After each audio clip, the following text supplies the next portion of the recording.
Sometimes in law enforcement, they talk about the ghosts that you carry.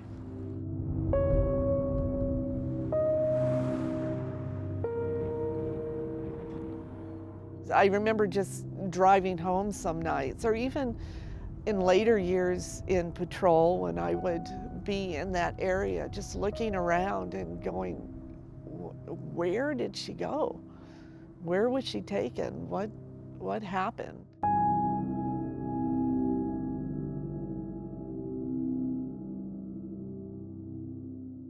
By the end of the second day, we know statistically if we don't find missing children within 24 hours, if it's not a family abduction, that we're usually looking at a homicide. At the time of the Karen Grajeda disappearance, I was a detective with the Tucson Police Department with a newly formed sex offender registration and tracking unit that also had responsibility for responding to missing children cases.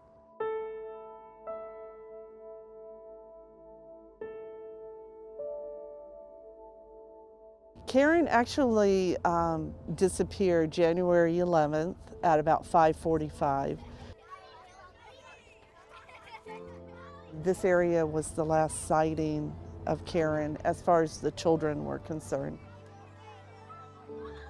Karen had been roller skating with her little sister, and she went inside to put her skates away, and her mom told her it was almost time for dinner, and Karen said, "Can I just go out, play a little bit more?"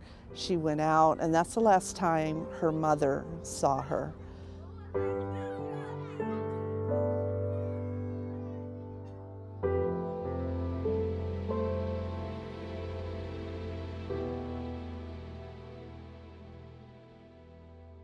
And at that time, I truly thought we were going to find Karen within the next couple of hours.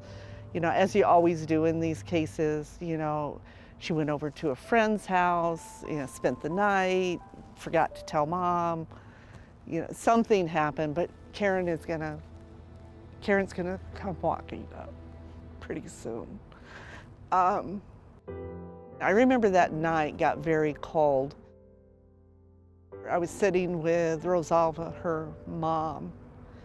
You know, kind of as a mom, you start thinking about your own kid out there, and she didn't have a jacket. And, you know, I really remember that because that was a time, you know, just two moms sitting out and this mom not knowing where her child was.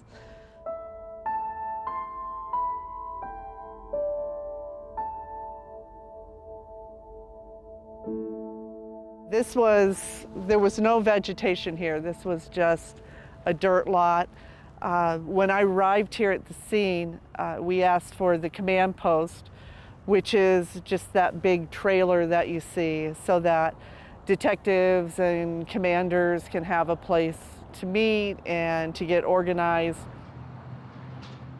Karen's mother had come over to the command post, as she would at night, I think just to have someone to talk to and maybe have, you know, have a little bit of hope, because she knew we were working. And I told her the end of that second night, I said, you know, don't lose hope. And I told her that I would never stop looking for Karen. You know, you're big bad police officer, and the public's looking at you and the media's looking at you. So you gotta hold it together.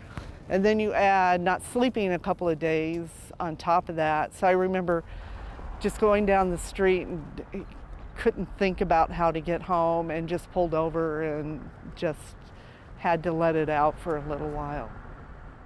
Starting in about 1993, we had a series of abductions and molests of young girls that looked just like Karen, same age, in this area.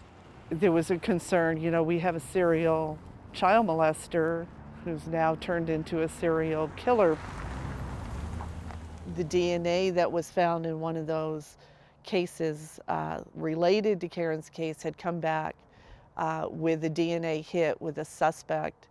And that is the person that most of us involved in the investigation, believe is responsible for Karen's disappearance. However, we don't know that for sure, and Karen's body was never found.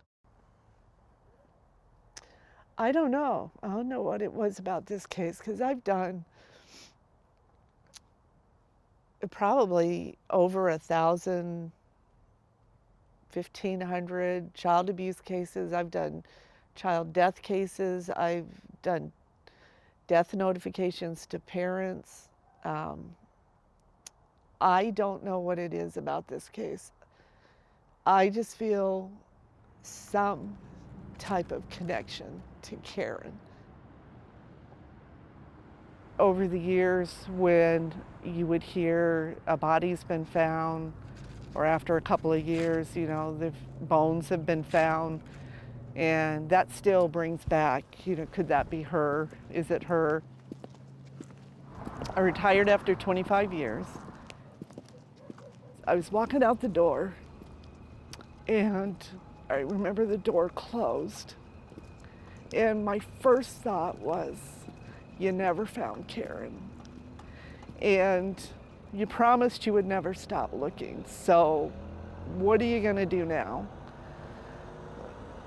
So that really laid heavy on my heart. So an opportunity came up to work with Pima County JTAD. They were starting a law and public safety program for young high school kids that want to be police officers. So kind of in a naive way, I thought, well, if I could somehow influence young kids to really take this job seriously and know how to do these types of investigations correctly, maybe that's the way that I can honor my promise to Karen's mom.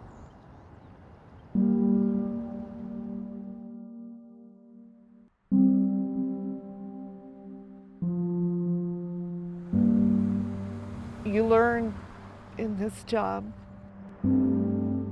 that there are not nice people in the world, and that there are people who enjoy hurting children.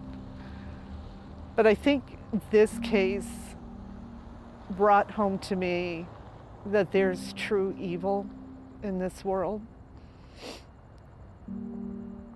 Because somebody that would take this little girl from this parking lot and do whatever they did to her and deprive her mom and our community of this little girl, it just instilled in me that there's true evil. And how are you going to fight that? What can you do to fight that other than just get up every day and do the best job that you can?